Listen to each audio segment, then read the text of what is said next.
Hello there, good evening and thanks for joining me in this fresh edition of the program, The Inside on Equinox Television. We are inside Jakiri in the northwest region of Cameroon, Bui Division. Tonight I will be receiving two guests. The first one will be the MP for the Jakiri Special Constituency, Honorable Wirba Joseph of the Social Democratic Front Party. With him, we shall be looking at the statistics gotten from the ground so far after sending a 15-man delegation to the two English-speaking regions of Cameroon. Honorable Wirba Joseph will be telling us how many persons died equally in this edition of the program. Another guest tonight is Senior Barrister Fru Johnson. With him, we shall be looking at 35 years in power of the New Z government since President Paul Biya ascended power in 1982. This and more will be yours. I'll be right back.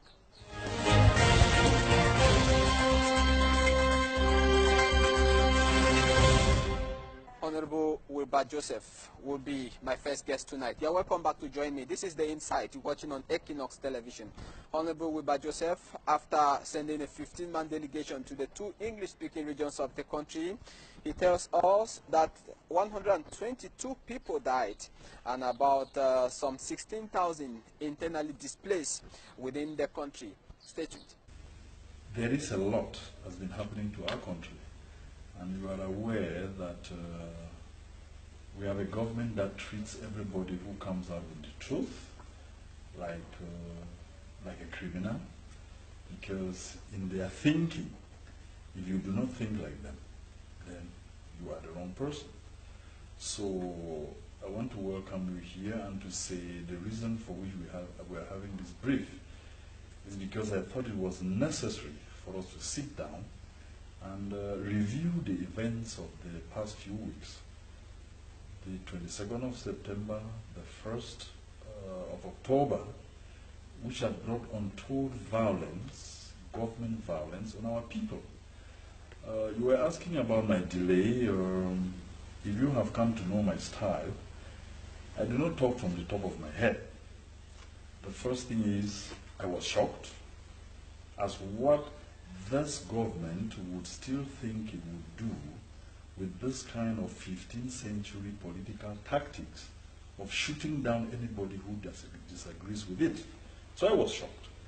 And in that shock and in my observation what they had done, my heart was broken. I didn't want to invite anybody and sit here and start weeping like a schoolboy. So I needed to give myself time. Meanwhile, I also had teams on the ground with whom I was working to assess the actual situation so that when we sit down to talk, we are talking facts, not hearsay and not presumptions. So that's why it took me this long, because I'm a very emotional person.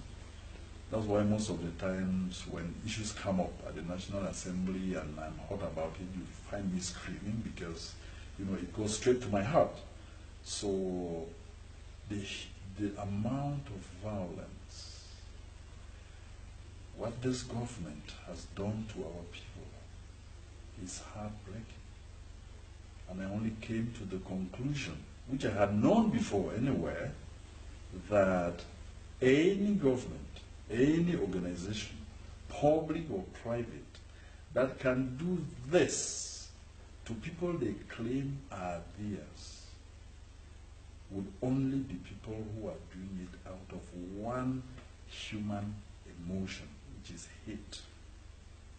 And it is dangerous when a government proves that it hates a segment of its population, talk less of one that had a state of its own and brought it into a union with those who are today killing them. It is shocking. So I needed to take my time to come over this, to gather my facts, and then get on to this kind of discussion, because it took me to 10 different towns and sites to observe for myself, whereas the commission members we sent out were working in all the 13 divisions in order to bring us a comprehensive assessment of what damage government violence have done to our people. And the commission's work has been almost reconfirmed by other organizations, human rights organizations. Our commission's work has come up with 122 people dead in connection with the violence that began on the 1st of October, and which to us is still ongoing because a lot of people are still being chased around the place, and we don't know who may die again in the process. I can confirm to you that our findings came up with 150 people missing. Missing means their family cannot account for them. They can't trace them. They've never spoken to anybody. They have not contacted anybody, family or friend, from the 1st of October. There are 150 of them. Then our findings also came up with the statistic that 1,894 persons were injured either by direct gunshots, torture, or other forms of violence that the soldiers meted out on the people. 1,894 of them. And we now have at least 16,000 people internally displaced in the northwest and the southwest. One of the things that actually happened that many people did not understand or did not take maybe great notice of was that our people were told or ordered by the governors of the southwest and the northwest for 3 days that there would be no movement. People should stay at home. And the people stayed at home. Then the soldiers moved into these same homes and were shooting, raping, looting anybody they lay hands on. And we now are in a situation where we have people lying home as patients whose bones were just broken, people just moving out of their houses to tether goats or to carry water, just broken up and are lying in hospitals. And there was a chase for every able-bodied adult. And some of these people now had to move to other parts of the country, move to other parts of, wherever they could feel safe. And in the process of taking down our statistics, we then discovered that more than 16,000 people are not home. They have been displaced. They are moving, up and down, trying to find where there is safety. Because now that I speak to you, there still are soldiers, gendarmes, police people going around hunting down people. There are long and interminable lists I hear are being handed out by people who say they are supporting the regime and supporting the party in power, handing out lists in villages and in towns of people they now believe that if the government eliminated or kept in jail, then the survival of the regime would be guaranteed. So there are still all of these things going on. And that is what has caused the displacement of this number of people. Then coming down to the refugees, I think it's quoted all over. The UNHCR had already come out with a figure. The governor of the Cross River State in Nigeria actually held an official meeting a few days back just to look for ways and means of how they would contain this number of people who had suddenly landed on their doorsteps. And to tell you the truth, I haven't been there yet, but part of our commission members visited and were able to confirm that you had these crowds of people crowded in areas without security, without safety, no water, no potable water, with young children, some of them having children on the way as they were running across. As far as statistics are concerned, you've gotten there from the SGF Member of Parliament for the Jakiri Special Constituency, Honorable Wirba Joseph. Now, he equally comes back to the delegation that was recently sent to the two English-speaking regions of the country to preach peace. According to Honorable Wirba Joseph, the head of state probably has never spoken specifically on the Anglophone crisis. Take a listen. Most of the time, I prefer to talk about what we are able to do, what I can push on, what the people can do, rather than speculating on what the people who are killing us are doing. So we are now talking about the head of state. Who told you the head of state sent anybody? We have had a crisis in a nation in which 1.2 million children are out of school for 1 year, and the head of state has never, ever said anything. And somebody comes acting his drama in your space, and you believe that the head of state sent him. I don't believe it. So I think it is part of the drama to keep us in slavery. I think it is part of their action to keep blindfolding the English-speaking peoples of Cameroon, because in my understanding of what nations are and what a head of state should be and should do, if children were out of school for 1 week, the head of state should have been coming himself to find out what is wrong. That is why I keep saying these people in governance do not believe in our humanity.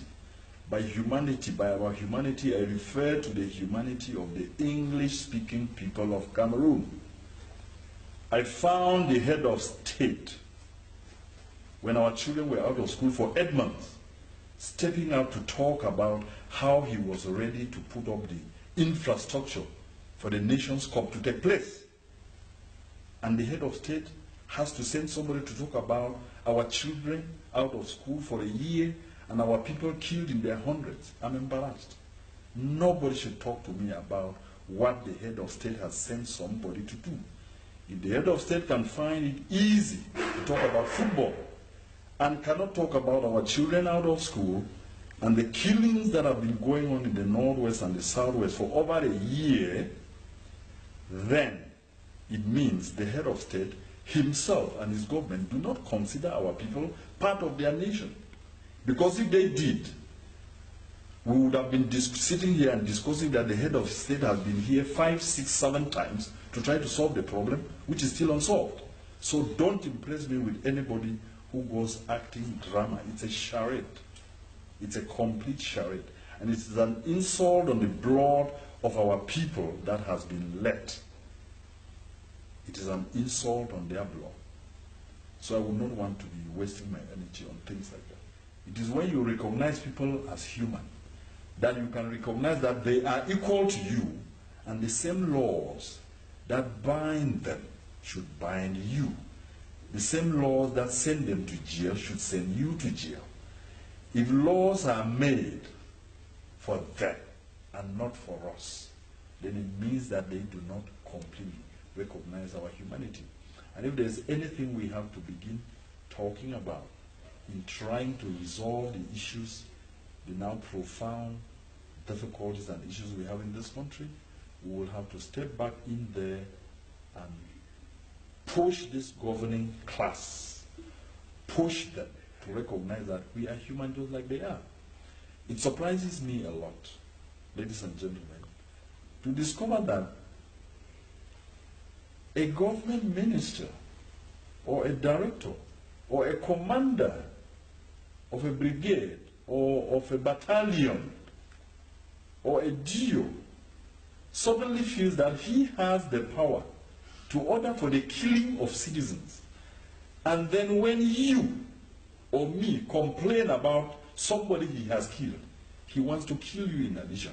It's amazing to believe that in the 21st century people still have their heads buried in the sand, to believe, like this government does, that you can do all of these things and then just walk away from it because you explain them, because you gave such a very good explanation for killing people. It doesn't work.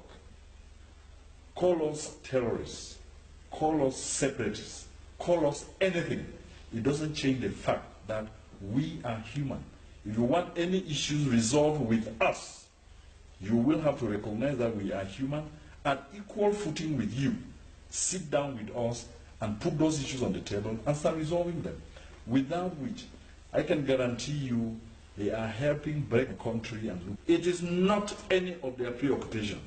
If it were, as I told you from the onset, the president of this republic should have been in Boya, in Bamenda, just to say, come in and tell me what is wrong so that we fix it up for the sake of our children. It is not their preoccupation. Their preoccupation is returning the country to normalcy so that they can keep us in slavery. Remember, I said this from the National Assembly rostrum. This government should remember that the people of this territory are not their slaves. It is suddenly that they are discovering that even those people they consider slaves are beginning to take action that can free them.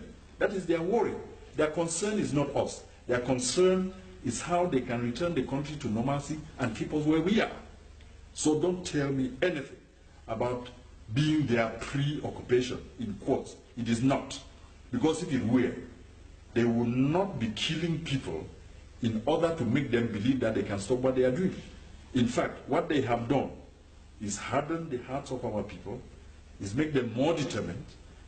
It should make our people believe that since the government and its own supporters do not believe that we are humans like them, that we deserve the things they have, that we deserve the freedom that we need, then we'll never be able to go anywhere. The slave master has a tactic.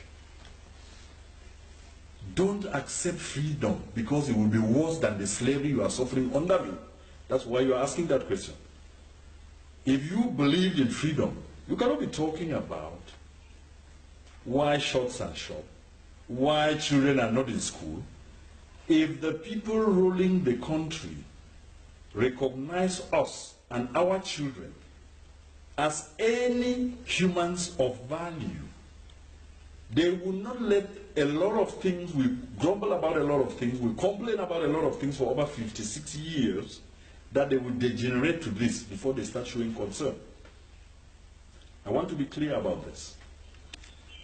When people need to free their hand from oppression, there are sacrifices they make.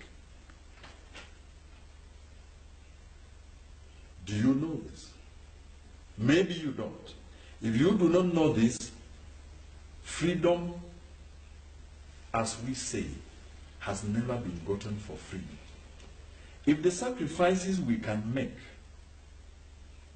are to hold down the schools, our children from going to those schools, are to shut down our shops, because the shops belong to us, and the government is only crying that the shops are locked because they are waiting for us to sell and pay them taxes.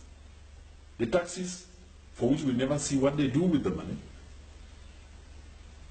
If all of these things, all of, in the process of looking for freedom, there are sacrifices you make. I have been telling those who care to listen, if we can ask for the recognition of our humanity, if we can ask for an equal footing with a government that has turned us into its slaves, if we can demand it not through any other means, but civil disobedience, then we are being very civil. In other countries, people pick up arms and fight their governments. We are too civilized to do any such thing. We know that there are measures and measures in civil action that can bring pressure to bear even on the most oppressive government so that it can free its people who are under this kind of oppression that our people have been suffering for 56 years. 56 years is not 56 days.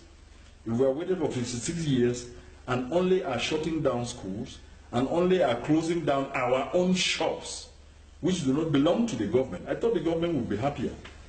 I don't see any reason why it bothers them. Because if it were bothering them to the core, what they should have been doing was, what do the people of this territory want that we have not offered them? How can we make it work? It won't be shooting them down, killing their children, One of the experiences I met talking to a lot of those children is something I should let you know here.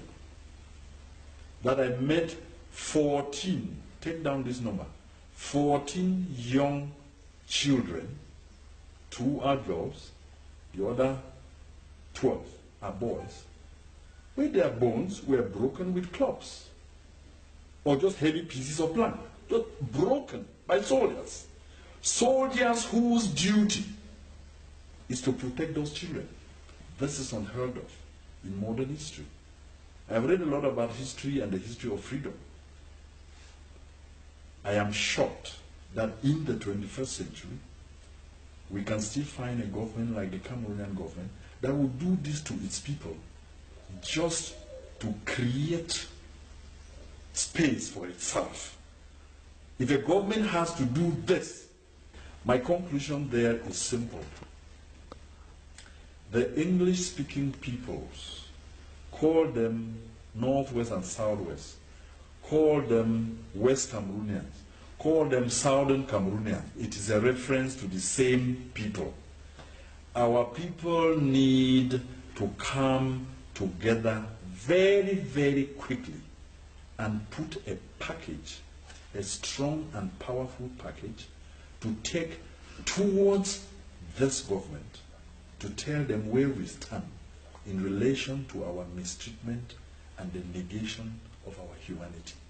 We need to do that, and that is a matter of urgency.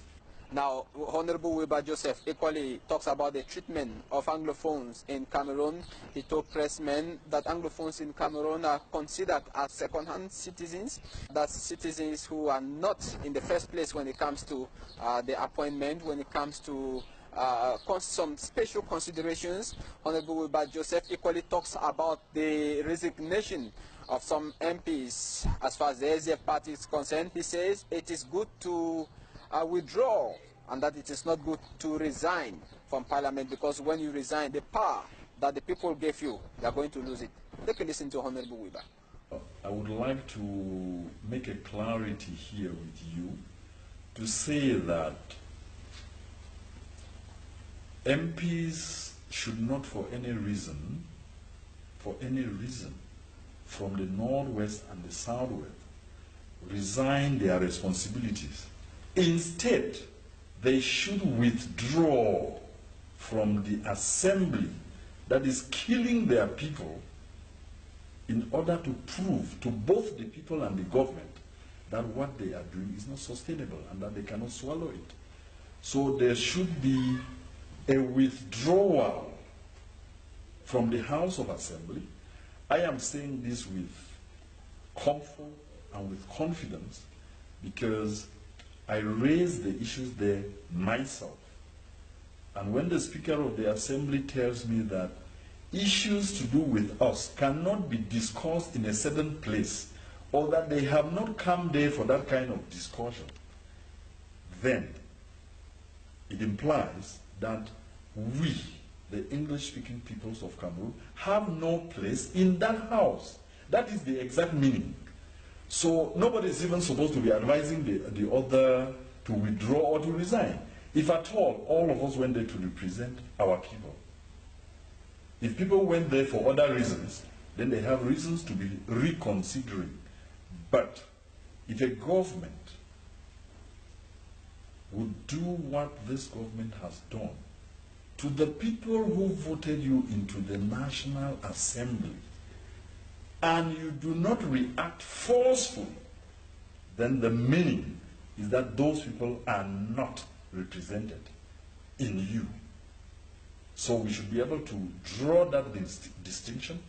If it is people's representation, then we should sit up to our responsibilities as parliamentarians, because the actual job of an MP is to make laws, is to stand up for their people.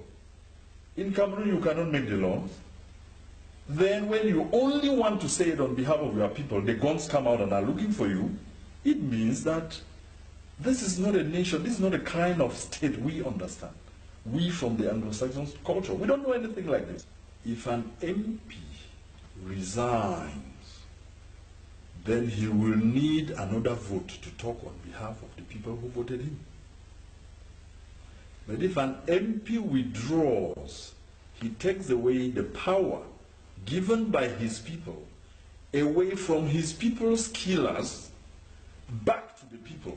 And then he and the people, or they and the people, can now work on how to use that power to prove to that government that it is not doing what the people sent you or they there to do. We have to have this clarity. All right. Then you were talking about the meeting of the party, having met and talking about, yeah, which is a few days back. I'm glad to tell you that I'm hearing it from you, because I am sure that my stand, which my party disapproved, they must have excluded me from everything. I'm hearing about the meeting from you. I haven't heard about it. So if they were holding a meeting to discuss that, I would just want to mention that, you know, they would have been very, very late to start talking about things like this.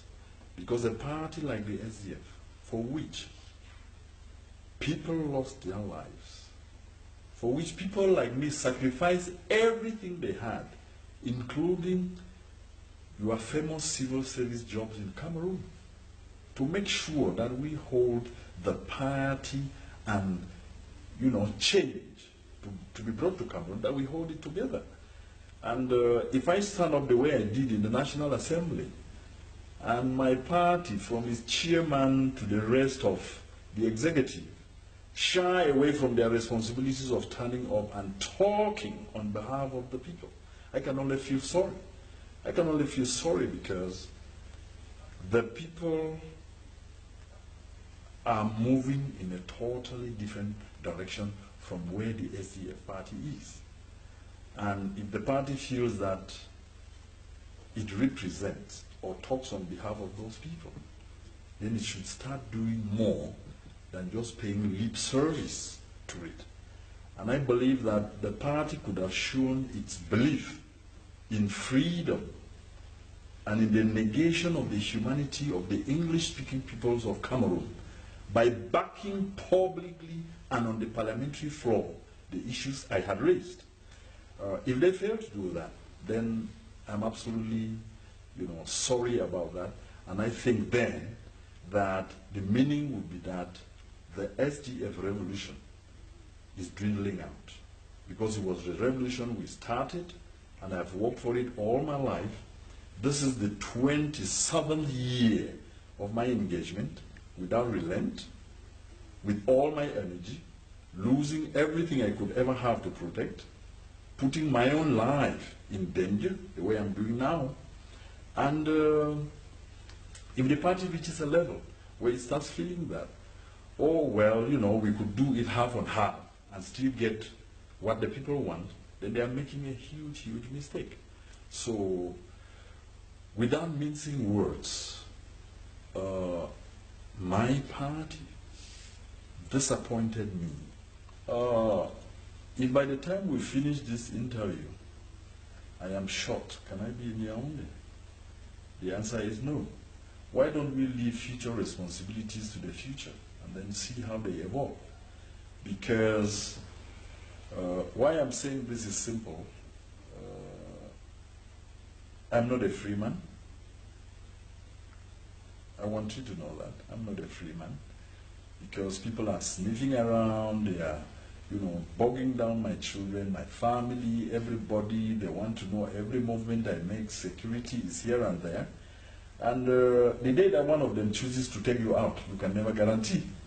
So what I can say is, from me, as an individual, I can only talk for myself.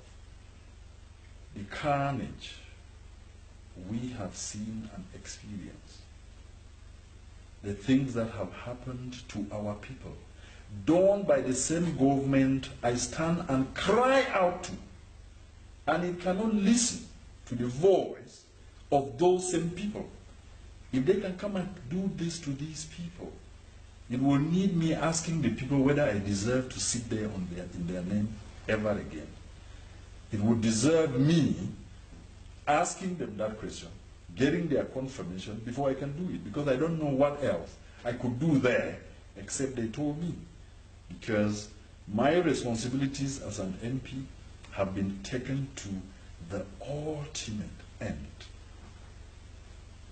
You go to Parliament to represent your people, to talk on their behalf, to make laws that can advance their lives, to oppose issues and things or laws that can be detrimental to their own survival. And I have tried all of this in 3 years, found myself being chased with guns into exile, and I choose of my own accord to return. That return was with one full meaning.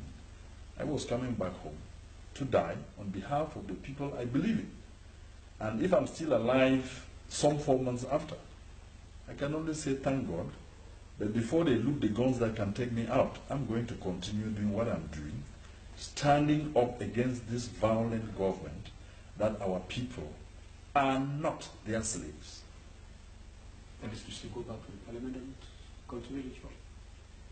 I already told you just a minute before, yes, I already told you that just a minute before, that it will now need, because when you have 100+ people killed in your part of the country because the people were holding a demonstration to demand a certain thing, why should the issue of a state that was brought into this union become taboo, for which hundreds of our people have to die? It's unheard of. It's unacceptable. From Jakiri, you've just heard there the SDF Special MP for the Jakiri Special Constituency, Honorable Wirba Joseph.